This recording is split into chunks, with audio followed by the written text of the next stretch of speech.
Philippe Poirier, président d'Uniper France.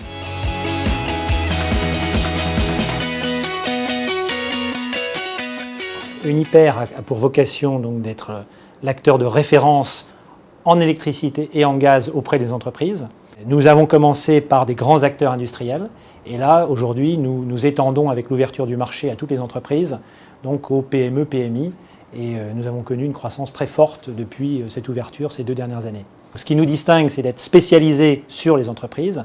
Ça veut dire que c'est une approche qui part du sur-mesure et qui joue sur la confiance et la performance.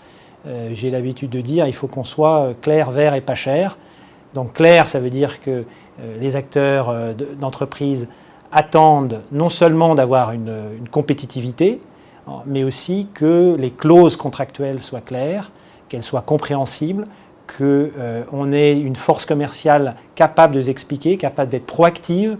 C'est très important dans un secteur, l'énergie, où le contexte réglementaire est fluctuant, très complexe, et on a vraiment une valeur ajoutée.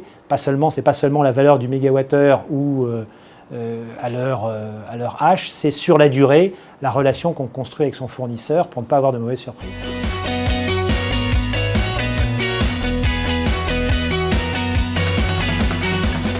Alors, il y a de bonnes et de mauvaises nouvelles. La bonne nouvelle, j'espère que les consommateurs en sont conscients, c'est que les prix sont bas, et l'électricité et du gaz.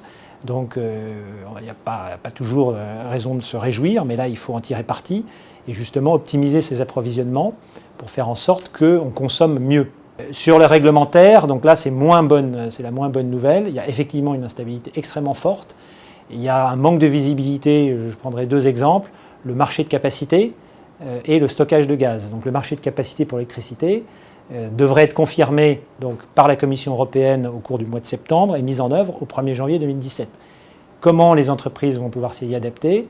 Être partenaire d'un acteur comme Uniper qui lui-même est producteur et connaît parfaitement ce marché va être un acteur très engagé, c'est un plus. Sur le stockage de gaz, on n'a pas de visibilité, on a une visibilité sur le prochain hiver, mais à 2 ans, on n'a pas de visibilité. Donc les clients qui veulent à raison profiter des prix bas du gaz pour prendre des positions sur 2 voire 3 ans, comment vont-ils intégrer cette dimension? Il faut là aussi avoir un fournisseur capable d'expliquer et de réagir au plus vite.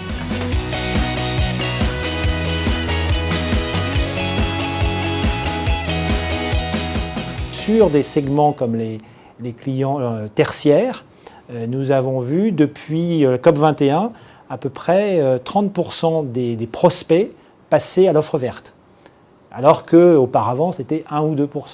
Donc il commence à y avoir un consentement à payer et nous avons un devoir de travailler cette offre durable, verte au sens de durable, et nous avons engagé des partenariats, par exemple avec ces petits producteurs d'hydroélectricité, pour l'améliorer. Nous étions naguère autour d'une offre européenne avec des grands actifs hydroélectriques qui venaient de loin. Maintenant, nous focalisons sur un appui auprès de l'hydroélectricité française. Et tout ça, progressivement, va créer, un peu comme on l'a eu sur d'autres marchés, un consentement, entre guillemets, un consentement à payer pour améliorer l'offre et la rendre plus durable et qui n'est pas seulement juste le réflexe d'acheter le moins cher possible en permanence.